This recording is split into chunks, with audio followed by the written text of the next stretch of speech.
49వ డివిజన్లో యనమలవారి వీధిలో ఒక బిల్డింగ్ కొలాప్స్ అయింది. ఇది 60 సంవత్సరాల పైగా కట్టిన బిల్డింగ్. అయితే ఆ బిల్డింగ్లో మొత్తం 12 భాగాలుగా, అంటే ఆ ఇల్లుని 12 సబ్ యూనిట్లుగా చేసి 12 మంది కాపురాలు ఉండేటట్టుగా యాక్చువల్గా ఏర్పాటు చేశారు. అయితే ప్రస్తుతం 4 ఇళ్లలోనే కాపురాలు ఉంటున్నారు, 8 ఇళ్లలో కాపురాలు ఉంటున్నారు. ఎంతో ఓల్డ్ బిల్డింగు. ఆ బిల్డింగు ఫ్రంట్ పార్ట్ పడిపోవటం, లోపల 3 ఇరుక్కోబోయారు. అయితే వెంటనే జిల్లా అడ్మినిస్ట్రేషన్ దాని మీద స్పందించి వెంటనే అటు ఫైర్ వాళ్ళు, పోలీసు వాళ్ళు, ఎలక్ట్రిసిటీ వాళ్ళు అండ్ మున్సిపల్ డిపార్ట్మెంట్ అందరూ వెంటనే స్పాట్కి రావటం, ఏ విధంగా వాళ్ళని బయటకు తీయాలంటే ఎక్కడైతే ఇప్పుడే నేను చూశాను శిథిరాలు పడ్డాయో దాని నుంచి ముందుకు తీయలేరు, ముందుకు తీయడానికి లేదు. ఒకవేళ తీయపోయినా మిగతా పైన పడుతుంది. అందుకని వాళ్ళు బ్యాక్ సైడ్ నుంచి ఒక చిన్న కిటికీ ఉంటే ఆ కిటికీని కట్ చేసి దాని లోపలికి యాక్చువల్గా లోపలికి పోయి ఆ బ్యాక్ సైడ్ నుంచి వాళ్ళు తీసుకొచ్చారు. నిజంగా ఫైర్ డిపార్ట్మెంట్ వాళ్ళని నేను ప్రత్యేకంగా అభినందిస్తున్నాను. ఎందుకంటే చాలా బాగా చేశారు.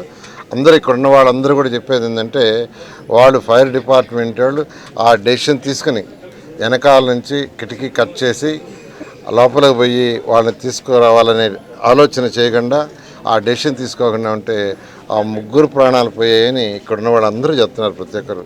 కాబట్టి ఖచ్చితంగా ఫైర్ డిపార్ట్మెంట్ మరొకసారి అభినందిస్తున్నాను. ఏదైతే ఈ బిల్డింగ్ యాక్చువల్గా కొలాప్స్ ఆ 6 కాపురాలు ఉండేది, 8 కాపురాలు ఎవరైతే ఉండారో వాళ్ళకి ఇమీడియట్గా టిట్కో హౌసెస్ శాంక్షన్ చేయమని కమిషనర్ గారు కూడా చెప్పాను. వారు వెంటనే వాళ్ళ నైట్కి టెంపరీగా అరేంజ్ చేసి రేపు మార్నింగే ఆ టిట్కోకు సంబంధించిన అధికారులని అలాట్ చేసే వాళ్ళని పెట్టి రేపే అలాట్ చేయమని, ఆ విధంగా ఈరోజు ఈ ప్రభుత్వం, ఎన్డీఏ ప్రభుత్వం ఎక్కడైనా ఇటువంటి ఇన్సిడెంట్ జరిగి చేస్తుంది. నేను అందరికీ చెప్పేది ఏంటంటే ఎక్కడైతే ఓల్డ్ బిల్డింగ్స్ ఉన్నాయో ఆ ఓల్డ్ బిల్డింగ్స్ని డెమాలిష్ చేయడానికి మున్సిపల్ అధికారులు డెసిషన్ తీసుకున్నప్పుడు కొందరు అడ్డుపడుతున్నారు. అది కరెక్ట్ కాదు. ఎందుకంటే ఇప్పుడే చూసారు ఇదే పరిస్థితి. ఈ బిల్డింగ్ మొత్తం పగిలిపోయింది, ఇంకా నెర్రలిచ్చింది. యాక్చువల్గా చూస్తే మొత్తం కంప్లీట్గా నెర్రలిచ్చింది, ఎప్పుడు పడిపోతుందని. అందువల్ల మీరు అందరూ కూడా, నేను అందరిని రిక్వెస్ట్ చేస్తాను, ఎప్పుడైనా మున్సిపల్ అధికారులు ఈ బిల్డింగ్ లైఫ్ అయిపోయింది, దీన్ని డెమాలిష్ చేయాలంటే మీరైనా డెమాలిష్ చేసి కట్టుకోండి, లేదు అంటే మున్సిపల్ అధికారులు దాన్ని డెమాలిష్ చేయడానికి అబ్జెక్షన్ చెప్పొద్దని తెలియజేస్తూ మరొకసారి fire department, electricity department, police department ఎవరైతే పార్టిసిపేట్ చేశారో ఆ డిపార్ట్మెంట్ వాళ్ళందరినీ ప్రత్యేకంగా అభినందిస్తున్నాను. అందరికీ నమస్కారం అండి. ఈరోజు మున్సిపల్ కార్పొరేషన్ పరిధిలో 49 డివిజన్లో ఒక సంఘటన జరిగింది. ఒక చాలా old building, almost 40 to 50 years old building. దీంట్లో పిల్లర్స్ కూడా లేదు, అన్ని వాల్స్ మీద ఉన్న బిల్డింగ్, చాలా ఓల్డ్ బిల్డింగ్, మొత్తం పడిపోయింది. ఆ టైంలో ఇక్కడే 7 మెంబర్స్ ఉండేవారు. క్రికింగ్ సౌండ్ వస్తే 4 సొంతగా బయట వచ్చేసారు.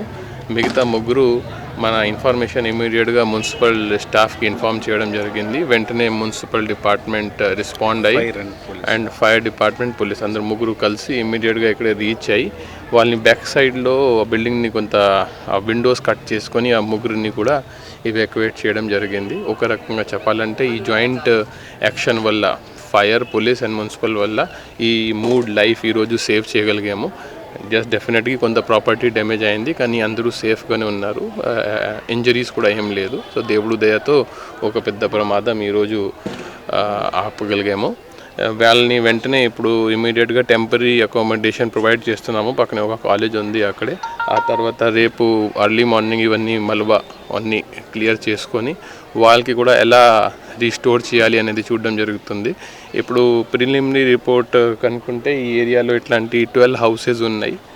దీంట్లో ప్రస్తుతం 8 ఫ్యామిలీస్ ఉంటున్నారు. వాళ్ళందరూ టెనెంట్స్, అంటే ఓనర్స్ వేరే వాళ్ళు ఉన్నారు. వాళ్ళని కూడా ఇప్పుడు ట్రేస్ అవుట్ చేసుకొని వాళ్ళని కూడా పిలవడం జరుగుతుంది. ఈ కొంచెం ప్రాబ్లమాటిక్ ఉంది కాబట్టి ఈ మొత్తం ఏరియాని కొంచెం కార్డన్ ఆఫ్ చేసేసి వాళ్ళని కూడా బయట పంపించడం జరుగుతుంది. ఓవరాల్గా దేవుడు దయ వల్ల ఒక పెద్ద ప్రమాదం ఈరోజు ఆపగలిగాము.